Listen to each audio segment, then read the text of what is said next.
Drugs আসক্তৰ দ্বাৰা অপহৰণ আৰু ডকাইতি।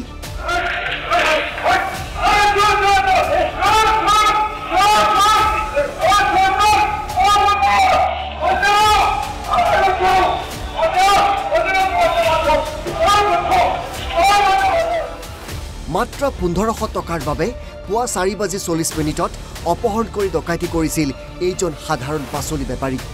আৰু এই ঘটনাৰ 24 ঘণ্টাৰ ভিতৰতে 6 অপহৰণকাৰী 4টা গ্ৰেপ্তাৰ কৰিছে ভৰলু আৰক্ষীয়ে। চাওক এই চেহেৰা কেইটা।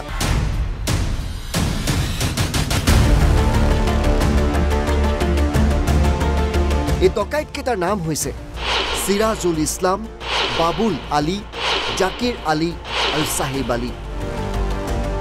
মুঠ অপহৰণকাৰী আছিল 6টা। 2টা পলাতক অৱস্থাত আছে।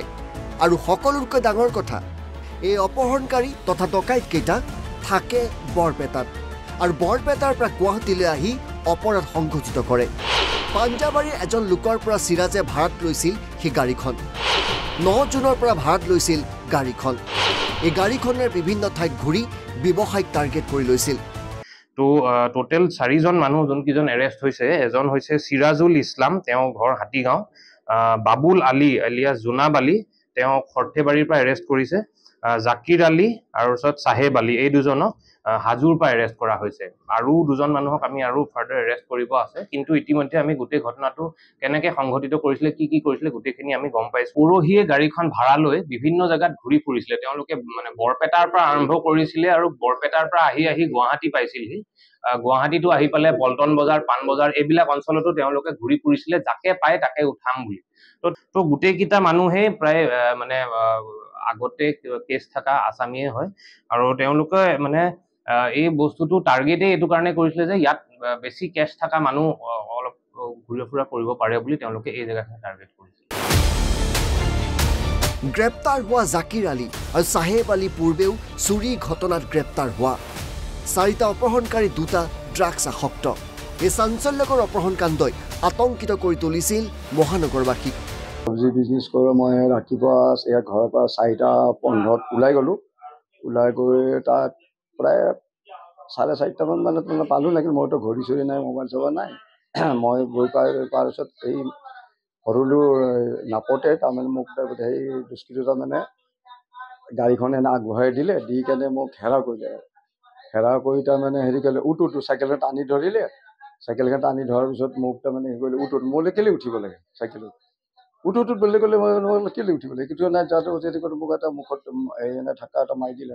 মুখত মাৰি উঠো বুলি ক'লে মই এতিয়া গম পাইছোঁ, চিঞৰিছোঁ বচা মোক ডকাইতি ধৰিলে। এনেকৈ মই চিঞৰি দিলোঁ।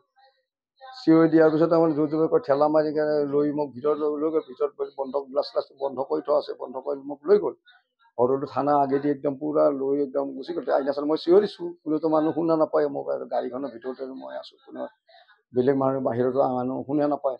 পইচাটো লৈ ছিঙিলে। তেওঁ হেৰি কামাখ্যামান পাইছোঁ আৰু পইচাটো তেতিয়া চিৰিলে। চিৰি পিছতো কৈছে মালটো পালোঁ।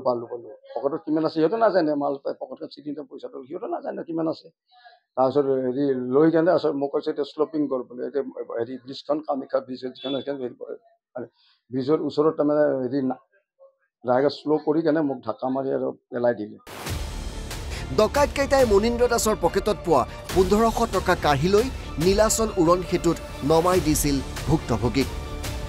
কিন্তু দিনৰ পোহৰতেই মহানগৰীত সংঘটিত হোৱা এনে চাঞ্চল্যকৰ অপহৰণ কাণ্ডৰ দৃশ্য বন্দী হৈছিল CCTVত।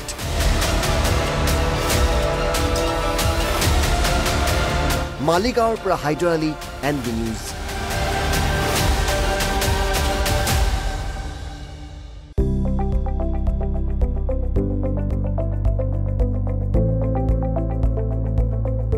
NB নিউজ, সহজ সৰল ভাষাত নৱভাৰতৰ কথা।